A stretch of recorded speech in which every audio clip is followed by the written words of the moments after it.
Good afternoon, everybody in the Turks and Caicos Islands. Welcome to another episode of the Patriot Hour. This is episode 8, and the topic today is entrepreneurship in the Turks and Caicos Islands. And we have a great panel of young entrepreneurs in studio. What I would do is I'll ask them to introduce themselves and tell us a little bit about the business that they currently own, and then we'll get right into it. Turks and Caicos. My name is Dominique Rolle. I own a media company along with the very talented Mr. Lee Welch. Our business is called Caicos Media. Caicos is a Lucayan term. It means string of islands, and we really focus on trying to bring high quality production to hotel and social media, and really showing Turks and Caicos to the world, but really showing indigenous images of our people and of our country. Hi everyone, my name's Tianna Williams, and I am the owner of Serendipity Makeup by Tianna. Business itself is pretty self-explanatory. I offer makeup services to destination weddings, pageants, any special occasion. I always say in my posts, if you want to make your special occasion even more memorable, just check out Serendipity Makeup. Good afternoon, TCI. My name is Diandra Mills. I'm the owner of Admin Source TCI, which is an administrative support company for freelancers, startups, small businesses, and we basically take your back office functions so that you're free to focus on your core operations.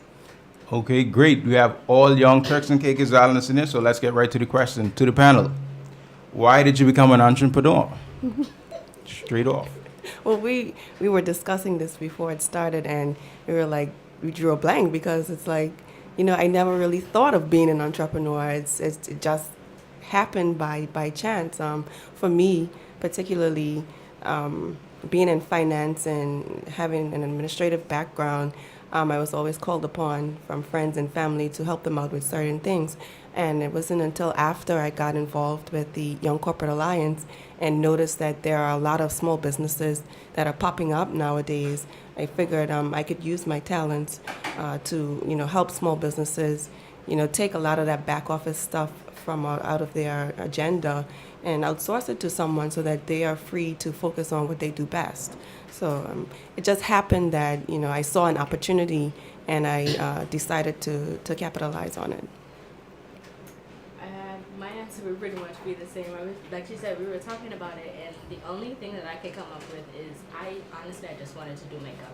It's something that I love. It's something that I'm passionate about, and honestly, it took about 2 years for me to really realize that this could really become a lucrative business for me. So I sat down, wrote down my ideas, my goals for the next 5 years, and I've just pretty much gone from there.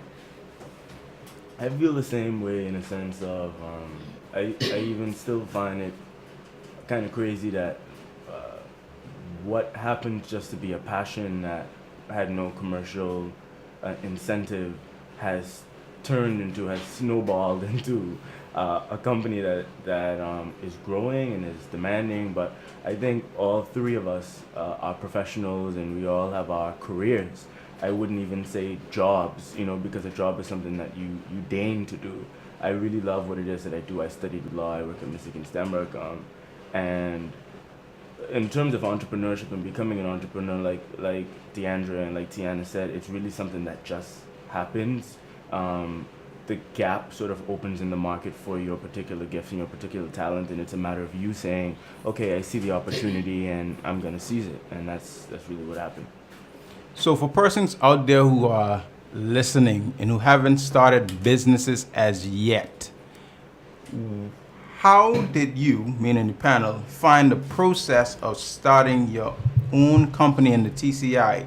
Can you guys take us through the steps? You all can share it up because I know there's a couple of steps that goes into actually starting your own business from conception to actually having a product or a service that is legal, of course, in the country.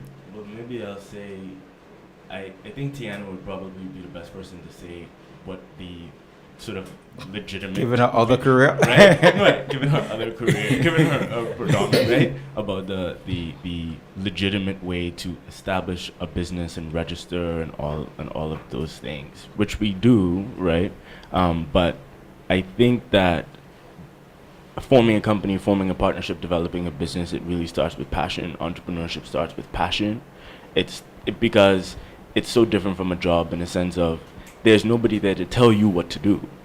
There's nobody there to tell you how to get clients. There's nobody there to tell you how to price or what makes you different in the market or why it is that somebody should pay for your services. So it really starts with you seeing what it is that you are bringing to the market that is not already there, and then you saying, okay, I can capitalize off of this. In my own personal experience, like I said, I have a really brilliant, amazing business partner. His name is Lee Welch. And we were both freelance photographers.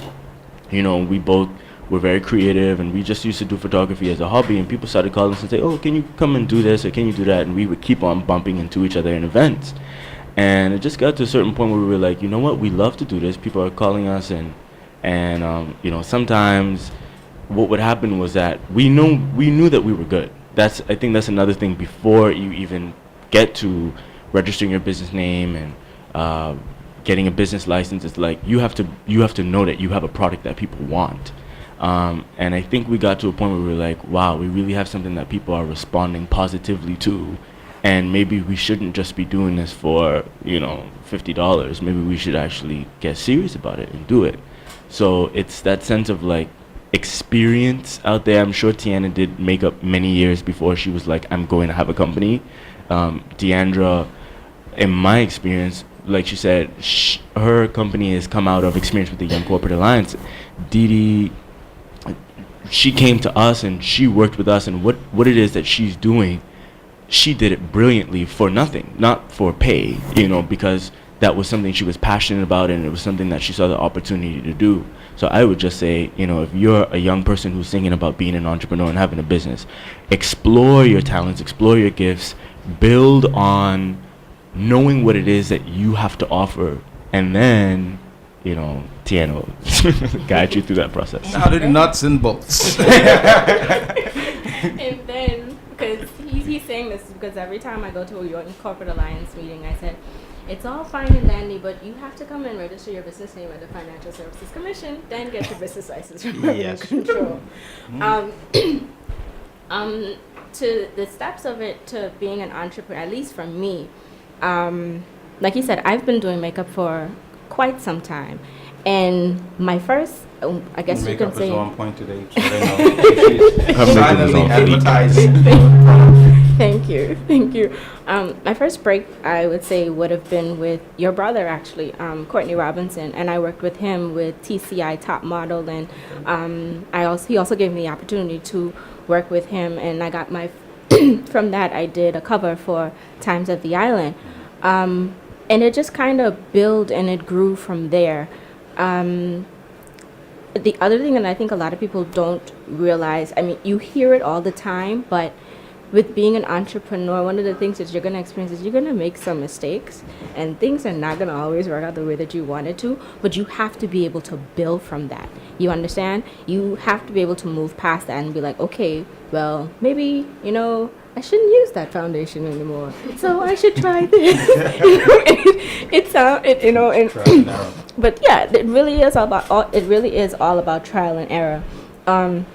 And once you get that momentum started, and you have that confidence in yourself and in your business, it shows. You know, I'm one of those persons. Before anything, absolutely anything, I mean, I did it the entire ride here. Before I do anything, I pray about it. You know, and I ask God, you know, to show me what it is that He wants to reveal to me His plans. It is for me. And you just kind of go from there. I can't sit down and say that I did this, and this, and that's what, you know, brought me to the place that I am today. Because if there were 5 steps, 3 of them were stupid things that I did. Yes. Do you understand? But it was the 2 things that were right that has me here in the point that I am, being a makeup artist today.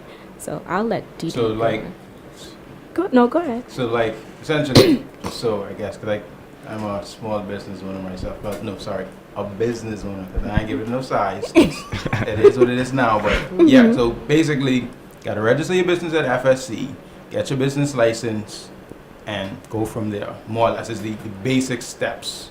The starting of the business outside of your conceptualization, how you're gonna get your finances and all that additional. Yeah, all of that, stuff. all of that is important. But one thing I do want to emphasize is, like I said in the beginning, after about 2 years and realizing that I could make this a business, I wrote down everything it is that I wanted to achieve in my business because I really just wanted to do makeup. But it became so much more.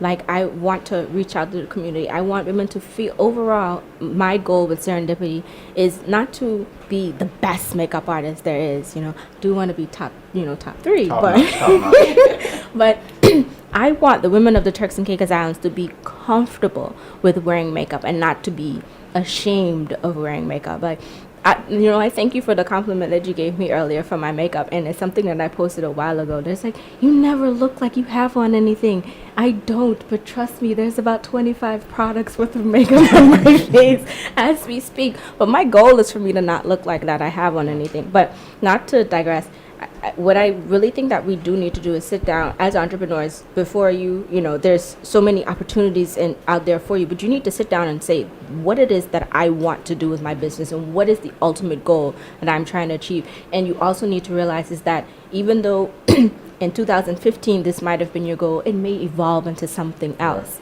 So that would be my advice to young entrepreneurs. All right, I'm going to ask this next question to Didi because both of you kind of answered it in your last response. What do you believe was the key thing that allowed you to fulfill your dream of owning your own business? And, was that a dream of yours to begin? And if it was, what was the key thing in helping you realize your dream of owning your own business? Okay. No, it wasn't initially. I secretly am an interior designer. I have like 7 companies on Pinterest, which So that's your real dream. yes, This moonlight. yes. If you follow my Pinterest board, you'll see I have several companies in my mind. But in reality, it just happened. Like I said earlier, I saw an opportunity, and I figured, I have a talent that I don't want to waste. But what I think is the key is planning and proper planning. And also that what comes with planning is compliance. And I'm a stickler for compliance. And I honestly believe that if you're going to do anything, you must go by the rules of the road. And I see a lot of young people and even the older generation, they want a company. They don't want to go through the correct procedures. They don't want to get the business license. They don't want to incorporate their company. They always trying to find something for the low or trying to find a hookup somewhere or find a loophole somewhere. And honestly, you set yourself back by, trying to cut corners, basically. And I think having a plan for your business, and I like the comment that you made earlier about your own business, to you, it's, very small now, but it has the potential to evolve. And no matter where you are, I would recommend that you do things properly from the get-go, because you will set the tone for the rest of your business life. And I honestly believe that if you plan ahead, there's always going to be road bumps, there's always going to be obstacles, there's always going to be someone who's going to try and come in and, copy what you do and whatnot. But if you believe in yourself, right, there's nothing wrong with that. It is. It is, exactly. But if you have confidence in your own abilities and your own, talents, I think that you should stick to what you're doing, but have a plan. And if it takes you 5 years to do something that takes someone else 3, that's fine, but make sure that you do things the proper way, because you set the tone for the rest of your business life. Do any of you want to add anything, or you want to know? I would just add that I, by nature, am not a compliance person. I'm not a disciplined person. Like, I am. Attorney. I have to be for other people's stuff, but like when it comes to my own life, I'm not. And I am, especially when it comes to entrepreneurship, and especially being a creative person. I'm like, I just want to take photos and I just want to make art. Mm-hmm. And I think that when Lee and I first were sort of pseudo running a business because we didn't have anything that Tianna knows that we should have. We got a lot of people who were like, you guys are great, what you do is great, but I'm not gonna write you a check when you don't have a business license, or just a lot of things that we did thinking that it wasn't important, and it was. Right. In a sense of even just a letterhead. You write someone a letter or a proposal, and there's no official logo, or you know what I mean, like just certain little things, you know what I mean, just little things that you don't even think about. But trust me, when you realize that proposal is going to a board of directors and that they have 4 other proposals on their desk, you may be the most talented person in the room, but they're going to go with who they feel like is more professional Yeah. and is more organized, and is probably going to execute it in a way that you're going to meet the timeline, and you're going to do it in a way that they can say, I feel comfortable doing business with this person, rather than saying, I like this person's style. Right. So I think what Diandra's saying really appeals to me when I look back at 2 years ago, saying, okay, we want to take this to the next level. Well, the next level is admin, and admin's boring, and admin is not sexy. And I love admin. Yeah, right? This is what Dee Dee is passionate about. And I think it's just kind of funny because what Diandra does helps an entrepreneur like me, someone who is so bored by it. I do it now because I have to do it, but I can't tell you. We had a Young Corporate Alliance event about last week, 2 weeks this ago. Young Corporate Alliance thing you guys keep on mentioning? We're not gonna. It's a long story, but to make it. I added that question down the sheet, so you might as well just quickly drive by. Young Corporate Alliance is a community of young entrepreneurs and professionals between the ages of 18 and 35. We come together and we empower each other. We share information just to try to put each other up on game about how to succeed in business, in our professional endeavors. We just try to learn from each other. We're mentored by professionals and entrepreneurs who have already made it, mature professionals, and we just share information. Really, it's a grassroots community-based entrepreneurial organization. We can be reached on Facebook, YCATCI, facebook.com/YCATCI. Our website is www.ycatci. So at the YCA event, we had a think tank, which was a group of young entrepreneurs. Tianna was there. At Crackpot Kitchen, Chef Nick so graciously hosted us. And I was sharing an experience we had where we got a big fish on our line, these concierge people out of New York, and they had some people down here, these big wig people staying at a huge villa, and it was a big job, the biggest job that I think we had seen at that time. And this lady from New York who owned the company, she sent us an email. She said she loved our work, and what was our rates, and send us this and send us that, like admin stuff, right? This was like maybe 9 o'clock in the morning. I didn't email her back until like 6 or something, and this happened on 2 separate occasions I didn't mention. So the first day it happened and she responded or whatever, and then the next day it again, and I think I didn't respond to the next day, and she just wrote me a one-liner that said, we do business with professionals. Never heard from her again. And when Diandra's just talking about the admin side, the being disciplined, the getting your business license, registering your business name, setting up your company in a sense of your website, your logo, your letterheads, your everything, that's key to being different from a hustler. Because I hustled before. Hustling is you get some, push some money in your pocket. Yeah. That's different from having a bank account, a business bank account, and having a financial structure. You know what I mean? So with that, Tianna, which is more crucial? Like, I think I know the answer to this question, but I'll ask anyway. Which is more crucial to the success of a new business, the idea or the execution, and why would you say either? Idea or execution? I really can't pick between both of them, to be honest. Mm-hmm. I mean, we all will have great ideas, but if you don't have the determination and the commitment to execute the plans, then what's the point? The same thing. You could have all the determination and whatnot, but if you don't have a plan laid out, as in this is step 1 through 10, if you don't have that, then you're just doing ad hoc work here or there. So I don't think one works well without the other. If you would have me to answer that question, you have to have, like I said, you have to have an idea. You have to sit down and know, this is what I want. This is what I'm going to do, and you're gonna then execute it in regards of the sacrifices that you're going to make, because that's another thing that I want entrepreneurs to know. You're going to make a lot of sacrifices financially, emotionally, physically, all the least that you could think of. You're going to go through that, but like my opinion would be one can't work well without the other. You have an idea, that's great.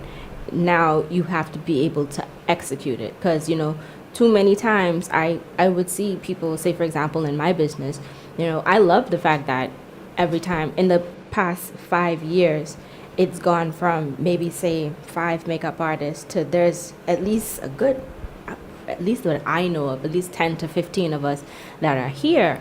But someone ran into me the other day and asked me, how do you feel about all these makeup artists popping around? And I said, you know what, it's great, but it's about who's gonna still be here in the next 5 years? Who's gonna, and not only just that, exactly, in the next year, who and how far are they going to be in their business, and then in the next several years. So that's where the importance of execution comes through. You really have to be committed to what it is that you do. You really have to be willing to make that sacrifice to what it is that you do, and you have to realize that, especially with the financial part of it, you're gonna spend 60, 70, $80 on something. You might not see that back right away, and you have to be willing to be okay with that. So that would be my answer to that question. One doesn't go without the other. You want to add anything to that, Dee?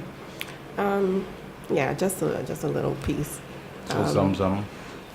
Yeah, and it goes back to my Pinterest board example. Like I told you, I have 7 companies on Pinterest, and that's just ideas, right? So I think execution is critical, and I think what stands in the way of idea and execution is fear, and not always money even. I think it's basically fear, and I see it a lot even with myself. These are things that I'm passionate about. These are my hobbies. These are things that I like to do, but fear of, will the market accept it? Fear of, will I spend my entire savings on this idea and it flops? Fear of, will people understand the concept of my business? So I think the bridge between idea and execution is that risk-taking. So I think both are important, but the bridge is the most important part. For persons who might just be tuning in, you're listening to the Patriot Hour, Episode 8, Entrepreneurship in the Turks and Caicos Islands. We have guests Dominique, Rolle, Tianna Williams, and Diandra Mills, all entrepreneurs in the Turks and Caicos Islands, and business owners and other professionals in their own right. Next question to the panel. Are locally owned businesses important to the overall national development of the TCI? I would definitely say absolutely. We can do it from a sort of overarching economic point of view, in a sense of the government is doing a small and medium-sized enterprise ordinance to support small businesses.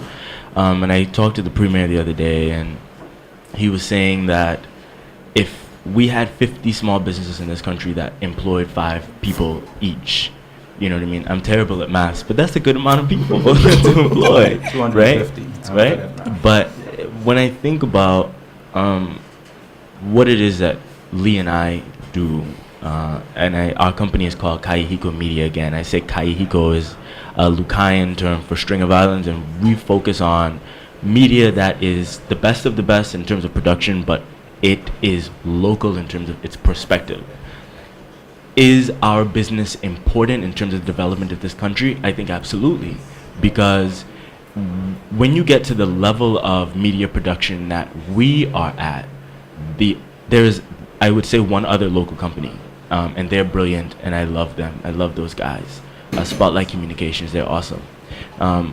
the other companies that are at that level, professionals that I respect very much, they are not necessarily going to have the perspective of someone who is rooted in North Caicos, South Caicos, like Lee and I are from. When we do a big production, the biggest thing that we've done is now in-flight commercial on United Airlines. The government uses it whenever they go anywhere outside of this country to show people the Turks and Caicos Islands. It's a short film called Our Turks and Caicos. That is something that I think only Turks and Caicos Islanders could have produced. And I think that it's something that we are able to bring to the table as Turks and Caicos Islanders in our business that brings an integrity to our people and shows people who we're doing business with, often people who are not from here, wow, young Turks and Caicos Islanders, this generation are really intelligent, they're really serious, and I enjoy doing business. People who may have had experiences before where they're like, I don't want to do business with locals. I think I'm hearing a lot more stories about people who are working with people like Tianna, working with people like Dee, working with people like myself or Kyle Smith or JJ or, Shea Decor, diversifying our economy in a way that people are feeling a lot more confident about local businesses. So I think we're really important. Is that ditto and ditto? Pretty much. Pretty much. All right, no problem. How do we create an environment that allows for the growth and expansion of locally owned businesses? What are your suggestions? I think we talked about this at the think tank at the Young Comfort Alliance, where my buddy here put me nice on the warm spot. up. Lovely warm up event for the day. When he had me talk about balance. Balance to me isn't, being able to work 8 hours at the FSC, leave there, go and do 6 makeup jobs, as I have to do today, and go home, study, and, just be a normal person. To me, balance is about having a really strong, and really good support team to help you. So if I don't feel up to doing, the work that I have to do today, I know that I can call on Arlene, I can call Josine, I can call Jenny, I can call MJ, I can call these makeup artists and be like, hey, I need you to do this for me, And I think that's what balance to me is all about, and I think that's really important for us as entrepreneurs. And not just that, like I can pick up the phone and I can call Dominique, I can call Spotlight Communications, I can call Dee for whatever it is that that I need to do from my business. And I think that's what we need to learn how to do. Not as young entrepreneurs, well, mostly as young entrepreneurs, because I see the older, more seasoned entrepreneurs, they do it, they're working with it, to be able to call on each other, to be able to, to lean on each other for strength, partnership, and I think that right there is what's gonna get us, to where it is that we need to be. Don't sit down and look at each other. It's like, oh no, she's doing makeup too. No, it really doesn't. It really doesn't matter that much. Pie big, man. Pie big. Exactly. There's more than enough work for all of us to have something to do here. So I think that right there is something that we really need to work on doing, is working together with one another and stop seeing each other as competitors with one another. Just on that same point, I love what Tianna said, and I think in terms of any young person in this country who is thinking about entrepreneurship, what it is that you need to know, that competitiveness is not helping you in any way. Be competitive with yourself to be the best version of yourself that you can, but I'll tell you, you can't get anywhere without contacts. And I gotta tell Tianna, like I would run into her in the parking lot at IG and she'd be like, this is so-and-so's card at who represents 5 hotels, who does this and that next thing. Give them a call. I spoke to them about you. And that has happened to me. Like the people who are in my little network are the reason as to why we're here. Getting into meetings and getting contracts and stuff, that does not happen unless somebody speaks to somebody and tells them, you should give this person a chance. Because those people who make that decision, they have their people and they don't want to take a chance on you. Who are you? Yeah. You know what I mean? You have to reach out to people. You have to give, you have to take. So that's important, and I agree with Tianna. I'll just add that, I could give you all of the politically correct answers. You need culture, you need education, you need access to funding, all those sorts of things. But as Tianna and Dom has said, we are a small country. We're like 30 some thousand, I think, in the last census. And we are a speck compared to other countries, and I think it's important that we not fragment ourselves so much. I remember I was doing some market research for someone, and someone had told me that, why is this person wanting to open a beauty salon? We have like 60 some already in Provo. And I'm like, why do we need 60 something beauty salons in an island? And 1,000 bars. Exactly. Forget that. And I mean, working off of each other's strengths is going to really be your own strength in the end, because it doesn't make any sense, like Tianna says, being so focused on competing with each other that you actually do more harm than good to yourself. And I always bring this up in YCA meetings and whenever we have a chance to get together.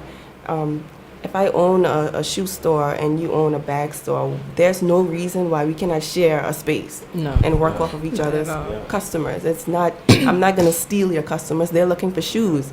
You're not going to steal my customers. They're looking for bags. I mean...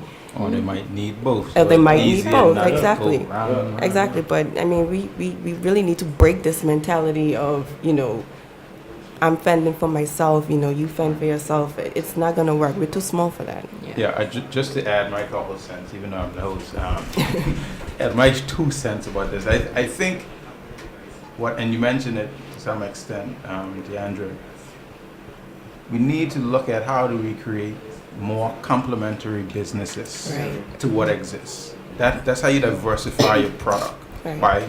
Because we live in a copycat society, unfortunately. And that's fine to an extent, because if the pie is big enough that it can service more of the same type of businesses, that's fine. But at some point, like the example you gave with the shoe store versus the bag store, someone who's shopping for shoes might want the complementary bag. So I might do shoes, Diandra might do bags, or whatever the case, or vice versa. So looking at the marketplace and seeing what's missing, and then filling in that gap, because there's a lot of opportunities still here in the Turks. We're just scratching the surface, and there's thousands of businesses that we can do that exist elsewhere, plus thousands that aren't even invented yet that can be done. So you know what I mean. So just that's my 2 couple cents. Anyway, back back to my job. Do you believe that the government's new unit responsible for the micro, small, medium-sized, and enterprises development will make a difference in giving support to the growth and development of new and existing MSMEs? I think it'll only make a difference to people who actually understand it and people who take advantage of it. Meaning, we have opportunities upon opportunities upon opportunities thrown at us every day. And a lot of people just sit by idly waiting for something to happen rather than, going investigating it and finding out what it's about. They had a workshop the other day, I think it was in February sometime. And, go out of curiosity. Even if you don't even have an idea or anything, go out of curiosity. Find out what it's about. Find out what's available to you. I've seen, when I started my company, there was a 50% discount on business licenses. I jumped at the opportunity. I didn't have everything in order yet, but, at least that was something that I could have taken advantage of at that time. So I think what they're doing is very, very important, and it's very beneficial to young entrepreneurs, who are looking for ways and means of getting that jump start. But I think the key to it working is not only providing the education, but, we compelling each other to take advantage of these opportunities. Sometimes you sit back and you wait for information to come to you, but by the time it reaches you, it's too late. It's stale, exactly. Don't steal, or somebody already used that up Precisely. 10 times over. T? Oh, Dominic, like, Oh, he's D? itching to talk. No, that's it. Come on. No, I just almost I agree with Diandra in a sense of I spoke with Angela Musgrove, who's really passionate about. She's at Invest TCI, and Sophie Thomas, who is at the Center for Entrepreneurial Development. And I've speaking with both of them as a part of Young Corporate Alliance. They're working with us as a grassroots entrepreneurial community to say we want your members or your community to know what it is that we're really looking for in terms of, if people don't know out there, the ordinance is setting up, will allow for young entrepreneurs to apply for $10,000 cash grant at the most for your business. If you have a micro business, which is 5 persons or less, and you make less than $250,000 a year, or if you need to bring in, import anything for your business, duty concessions, or technical assistance, which a lot of people will not take advantage of because it doesn't sound very sexy, but it's actually the CED. They are going to help you write a business plan, help you with your financing, helping you with your marketing and financial structure, and things that when you are serious about running a business, that's attractive to you. You're saying to yourself, wow, they have a whole department that is funded so that someone can do this work for me while I can with me while I can focus on running my business. But I spoke with Angela Musgrove and Sophie Thomas, and the thing is, and I agree with Didi, it seems as if the people who are going to benefit are the people who would have benefited anyway. The people who are sort of tuned in and who know already what's going on, and who already have been down to revenue control and FSC, and they already, first of all, to even apply for any of these things, you need to have everything that Tianna said you need to have. Register your business name, have a business license, you need to be... Not necessarily, because I saw the pamphlet that was given out at the Young Corporate Alliance event, the think tank, and there was a portion once that with the proposal for the grants where you would have to show your intent to get all these things straight though. Right. So you wouldn't get the money before, so you could apply and make a proposal or get the proposal written, but you would have to be applying for your business license, applying for FSC clearance, all those things. So you don't have to get them first to apply, but you won't be granted it if you don't have that sorted. So, but even in a sense of, think about it. I mean, and I don't want to speak for the panel that is going to be deciding who gets what, but if you have 100 applications and you have 75 people who have already gotten straight, they are legitimate, running their business, they have been running their business, they have injected their own funds into setting up, they've been operational, they have a year or 2 years or 5 years of financials, their record keeping, and then you have another 15 people who they don't have anything and they have an idea. Who are you going to give priority to? You're going to give priority to the people who have already been on the ground doing the work. That's what I mean to say, in a certain sense, I've been getting phone calls because I've been trying to make more people aware of what's been going on to democratize it, so it isn't just the people on the end who understand, but people are hearing $10,000 and they're thinking, okay, let me send in an application. Nah, man. It's really comes back to everything that Didi already said. You got to be serious about it. You have to plan. You have to have an organized vision of why it is you're doing what you're doing. So it's not free money, people. That's what you're thinking. It ain't no free money. It might be a grant, but to get that grant, you're gonna have to show you have vision for what you want to do. You're gonna have to work, legit, and that's entrepreneurship in general. You have to work to make it happen. Quick one. I don't know if this quite applies to you guys, given your profession versus your actual businesses, but does having a degree or formal education in the field of your business operations make a difference in how successful it is? So going to school to study for X, makeup, artistry, I guess. You can't go to school to study makeup artistry. No, you ain't no school. You can but photography and all that different stuff. Like having a formal education in the thing you want to do. Like, how does that work? I think for me, and I always share the story to everyone. My very first class at the University of Miami, Sociology 101, my teacher opened up the class and he said, 90% of what you're going to learn and the type of person that you're going to be, you're going to learn outside the four walls of this classroom. So you are the creator of your own destiny. You're either going to go to class and go back to your room and study and be a good student, or you're going to go out there and you're going to explore everything that is available to you. So in that regard, the degree itself, not necessarily so, but the experiences that I was afforded at the University of Miami, I definitely say plays a big role in, the type of person that I am, and the business that I have. like my business started off with me.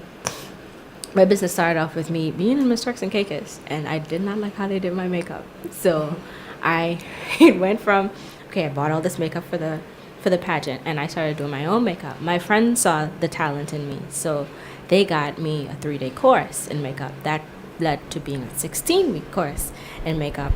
And, you know, my parents would say that is not what they sent me to school for. That always, boy. But listen, you know, if it wasn't for my time there, it wasn't for the persons that I met there and the, you know, the encouragement I got from the people there wouldn't be a serendipity makeup today. So while I am all for, you know, I'm not one to say that you don't need a formal education.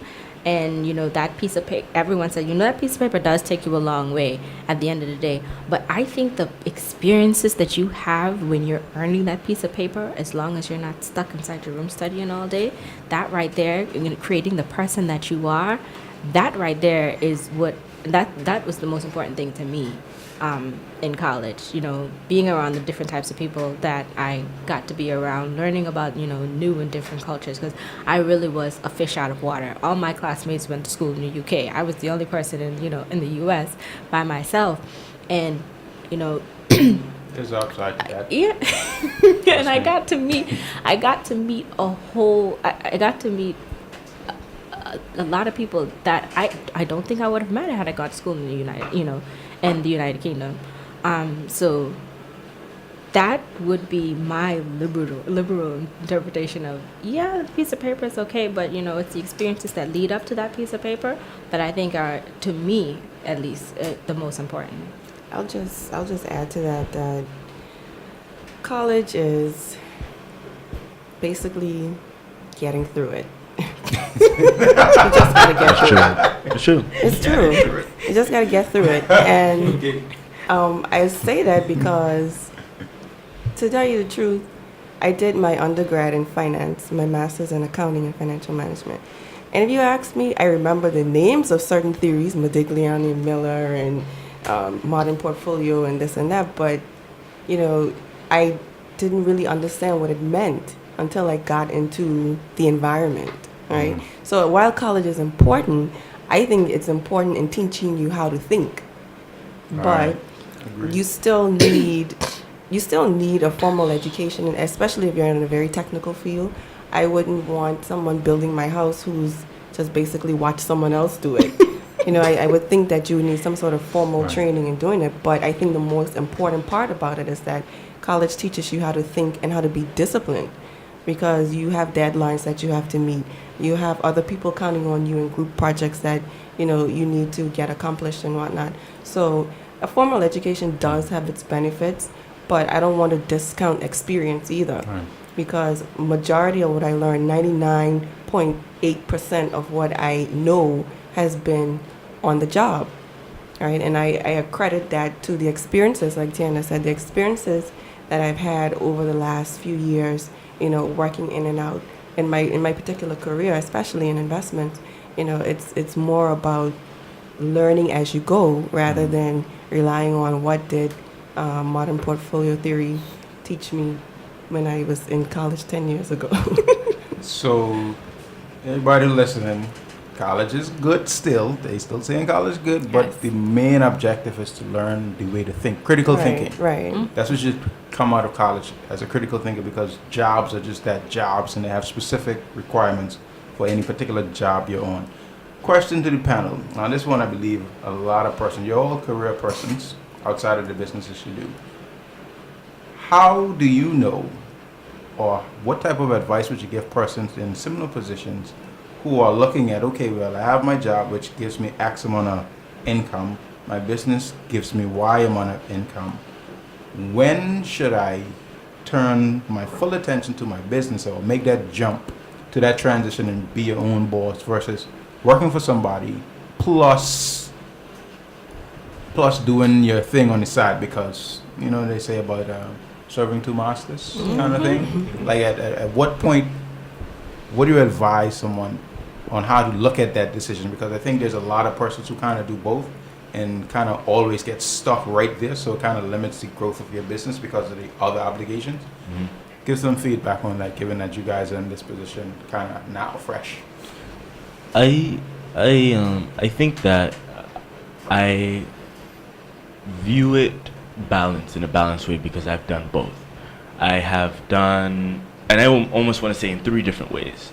I've done being on a job that I didn't necessarily want to be on and much more concerned about my business. I've had no job, and my business was my primary source of income. And now I think I am really in a good place in terms of balancing my career and my company. I definitely think that if you have a job that you are not passionate about, your employer is going to be so frustrated, and you're going to be so frustrated because if you're like me, you don't like to feel as if you're failing or you are not earning your keep. And I had that experience where I felt really disappointed in myself in a sense of I'm not doing the right thing. And my business is suffering as well because I can't pay attention to it in the way that I want. When you're first starting out, it takes a lot of time to get that up and running. When your business is your primary source of income, trust me, like Tianna alluded to, it looks like you're making money. Oh man, everything costs money. And you're like, I'm making money, but where's the money going? Because it has to be reinvested into your business. The amount of equipment, I don't know how much brushes cost and how much makeup costs, but I'm pretty sure it's expensive. Yes. And the same goes for camera equipment and business licenses. And RBC is like, you need $1,000 to open a business account. Yeah. We have people who are like, they're writing us a check to our company, and we can't cash the check to pay for the business license because the bank account isn't open. It's literally, it will kill you if you're not prepared to starve and to sacrifice. Yeah. But I think once you go through the valley of the shadow of death of entrepreneurship, then you can get to a really good place where I think I'm at now, which is where Lee and I are at, where we do select projects, and it allows both of us. Lee does IT, and I studied law. Like I said earlier, it allows us to say we're going to plan our time and we're going to do what we want to do. Because we have actually organized, like Didi said, and we've actually set out our goals, and this is the type of work that we do, and this is the time that we have to do it, and this is our budget and all of that. That takes a lot of time to go through.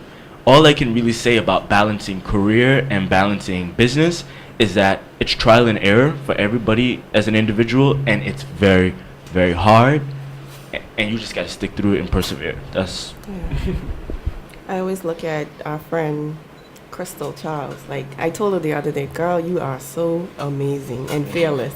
Yes. Because she's like Test, basically right? a full-time entertainer now. Yeah. And I'm like, you weren't scared to leave your secure job to, pursue this career that's not really traditional, that's, based on a whole heap of factors, to pursue this. And she was like, no, never had a second thought about doing this as a career for myself. And, I think it all boils down to how much risk you're willing to take. You may or may not be happy with your 9 to 5, and you want to see your business take off full-fledged, but you can't be 2 places at the same time. You can't, dedicate yourself fully to your employer and also, purposefully grow your business at a comfortable, healthy pace, at the same time. Sometimes you have to leave one and pick up the other unless you're comfortable, with being mediocre in one and being great in the other.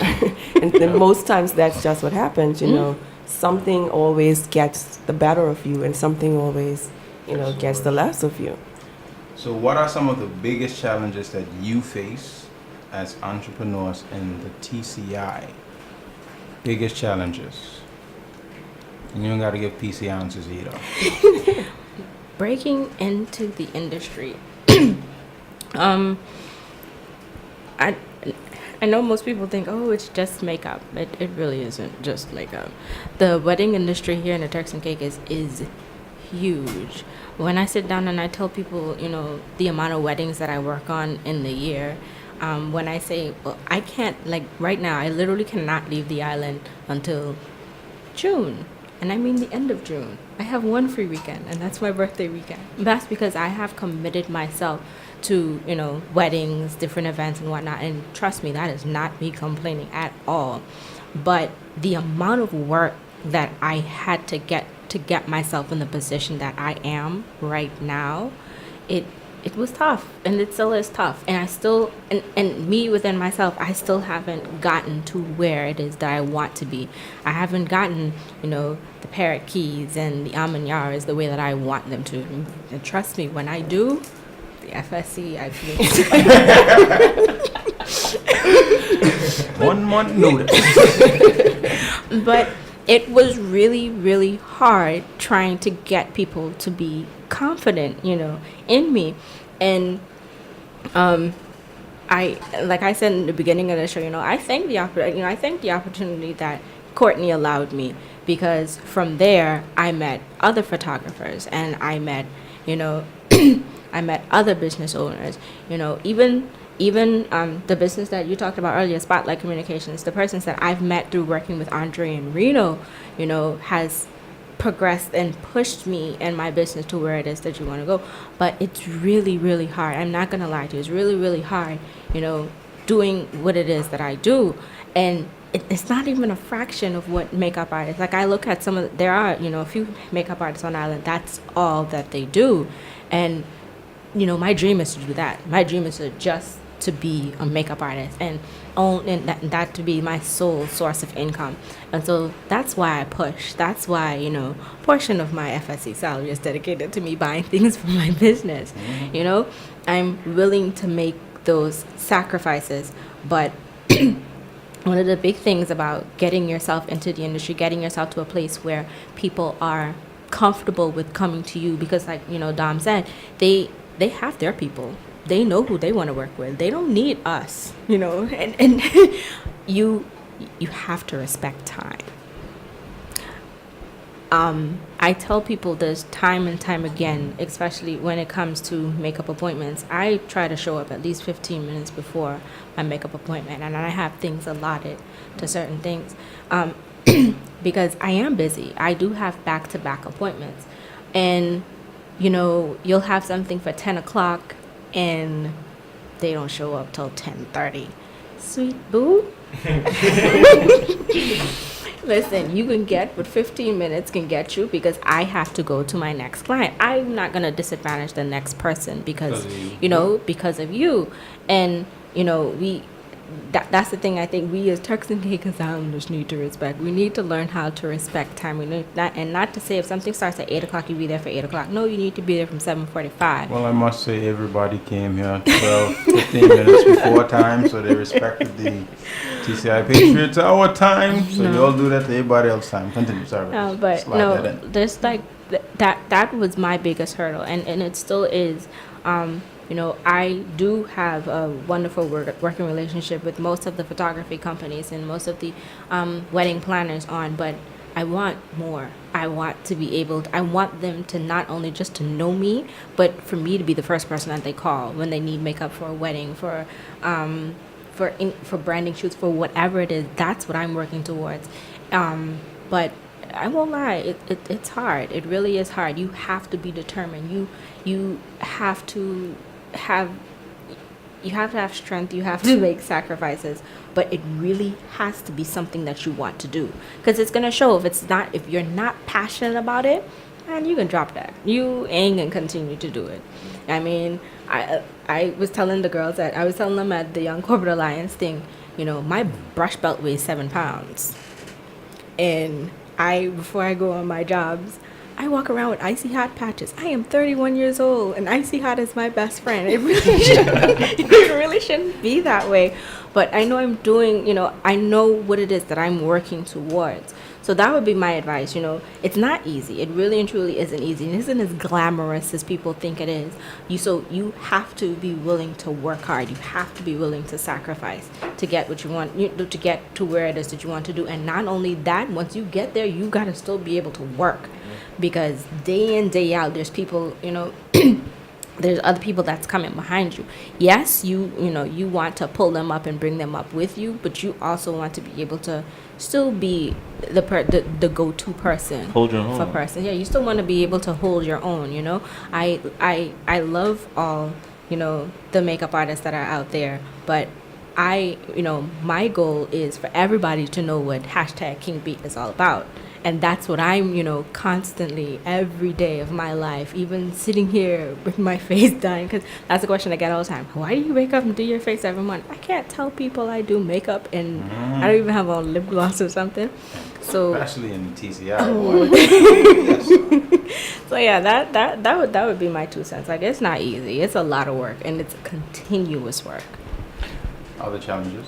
I think I agree with Tianna in the sense of the hardest part here is when you want to be the best, that's when that applies to us. Breaking into that other world that is there, that you can't even see. And I know Tianna must know of it as well, that there's like, when you first start, it's like you're doing these jobs, you're doing these little jobs, and then you start to realize, wait, there's levels. And there's like, Turks and Caicos has, man, when Tianna talks about weddings, right? That business is big business. Huge. Millions and millions of dollars. That's what we're talking about. And it's the same in terms of what it is that we do. Media and marketing for it. These hotels are multi-million-dollar companies. They are global organizations. Their marketing is done in New York or London or Toronto. So when you're trying to break out of the first level of getting your cousin Nini to give you a job, you know what I mean? You're trying to get the marketing director for this Nina brand Museum. that's based in, this person's in the Cayman Islands, and you have to get the approval of the CFO, and you have to have a meeting with the board of directors. That's a different world. Breaking into that is really, really, really hard. And when you get in there, maintaining it, coming 15 minutes early, your work must be impeccable. And yeah, it's like, yes, there is camaraderie, but you gotta hold yours. You know what I mean? And I feel like that's where it is love and it is respect, but there's also like I said, the competitiveness with yourself. I know that I can compliment Spotlight on what they do because I think they're the best at what they do. I know that me and Lee run what it is that we do, and we're especially. I was talking to Reno the other day, and I'm excited about something that we're getting to kind of collaborate on. And he was kind of asking me about what it is that we do, and I'm saying, Reno, we're in the bush. We do nature. We're really bringing the other islands and bringing the perspective of raw culture to New York, and that is knowing your brand, knowing your lane, and running in your lane. And I think that there's so much of. We were talking about education. About whether college education is important. I would say it is. I think it is very important because you don't use your degree, you don't use what you learn, but like Tianna and Didi were saying, you're gonna use a way of thinking and a way of operating, a way of dealing with people that maybe you only would have learned if you were exposed. That's why I think the young entrepreneurs or the young people who are interested in business, come out to the Young Corporate Alliance events. It's not, it's not this stush thing. Don't be intimidated by it. For you to reach certain levels, you have to be exposed. You have to see it to know, to aspire toward it, and to see how people think and how people write emails and how people conduct a proposal, or how you balance your finances and say, well, this is what I charge. Another thing that I think is a challenge is everybody loves your work. People don't want to pay for it. That's a whole different pay. That's a whole you don't have the time, to say, oh, we love this young local. No. You get in there, you're charging the same as what, the other professionals are charging, and it's like, it's a problem because because you're local, because you're black. I don't know what it is that makes That's people. another I don't know what it Yeah. is that Yeah. makes Yeah. people say. And Tianna, I know you experience it. I know what it is that makes people say, "I love your work, but." And you do get it a lot. I love your work, but, and not to say that my head is big or I think I've made it, but one thing that I sat down and I decided with myself, one thing I did differently last year for the upcoming season was I sat down and I looked at what I'd done over the last 2 years and how much money I'd spent, and I was like, a lot of it went through customs because I needed one or two of things, so I ordered everything in bulk. At least I thought I did. I ordered everything in bulk. And when I sat and I looked at the amount of money that I spent in the work that I do and the amount of regular clients that I have, I stand my ground when it comes to my prices. I get people that come and, oh, well, I like this and this, that, and the third. If I bring so many people, sweetie, it's still gonna be the price I gave you. You have to stand your ground when it comes to that sometimes. Not to say that I don't give discounts, not to say that I don't do things for free. In July, I'm gonna do a 3-week workshop at the youth center teaching girls how to properly apply makeup. I mean, I get tired of people coming and say, well, I learned this on YouTube. Okay, please come to my workshop. I'm going to show you how to All right, properly folks, we're apply going to it. be So- wrapping up now. So what I want you to do is give your final advice to the budding entrepreneurs, struggling entrepreneurs, other entrepreneurs out in the TCI. Plus, let people know how to get in contact with you for your businesses because, hey, free advertising. This is what we're about. I want to bring up, other Turks and Caicos Islands. That's what the Patriot Hour is all about. So, start on my right, Diandra. I know what he look like on Ustream, but this is my right in studio. so I don't know the camera looks like that's his left. But anyway, she's on my right in studio. So, D, you can start. Final words of advice and how to get a hold of you for your business. Okay, my final words of advice to young budding entrepreneurs is the key to your success is going to be planning, prioritization, and not being afraid to change. I always relate being an entrepreneur to the process of trying to save. And people say, I try to budget, but it never works. Well, budgeting doesn't work. The only thing that works is setting your priorities. If you want to buy a house at the end of the year, if you want to buy a boat at the end of the year, managing your expenses, yeah, but at the same time, your priority should be saving then spending. So in entrepreneurship, you have to kind of juxtapose your priorities the same way. What is most important to you, even if it means sacrificing, you have to really list out your priorities, have a concrete plan. Plans change all the time, but it's better to have a plan that changes than no plan at all. And finally, my company is, again, Admin Source TCI. We help young freelancers, startups, small businesses handle most of their back office functions, doing bookkeeping. We do business plans. We do renewing business licenses and insurances. We do website content. We do draft sales letters. We do a whole heap of things that you find boring and really wish you didn't have to do. So you may contact me at diandra.mills@gmail.com or 232-3194. My advice actually came from what I like to refer to as a homegrown rock star, Miss Sonia Bianami. To young entrepreneurs, she said in an interview once, you have to have a dream, and you have to be determined, and you have to be committed. And I think that right there is some of the best advice I've gotten in being in my business. Like I said earlier, my business, Serendipity Makeup by Tianna Demi. You can contact me at tiannaserendipity@yahoo.com. You can also call me 331-2742. You can message me on Instagram as well at King Tianna Demi. I'm always answering my phone. If I don't answer right away, that's because I'm doing the FSC's work, and I'll get back to you. My advice would be to trust God. And it seems a bit sort of ethereal, not really related to entrepreneurship, but in my experience, I feel like to even realize having a gift or having a talent and to have the faith to believe in myself and to work and to see God do things that were really impossible. And to be in a place that was just like, I don't know how I get here, but I give God glory and I give God thanks. It's really, to me, you got to trust God and that journey, because it's a journey. It's a spiritual journey. That's how I feel. Kaya Hiko, I keep on saying it because people see it written and they don't know how to pronounce it. Caya, Kaya, Hico, Hiko Media. That's our website, kayahikomedia.com. On Instagram, we're Kaya Hiko, and you can find us there. Okay, everybody listening, this was the Patriot Hour, episode 8, discussing entrepreneurship in the TCI with our guests, Diandra Mills, Miss Tianna Williams, and Dominique Rolle. And next week we will have episode 9, the effects of crime on the TCI economy, with Mr. Justin Mizik and Officer Kevin Clark. So keep it locked.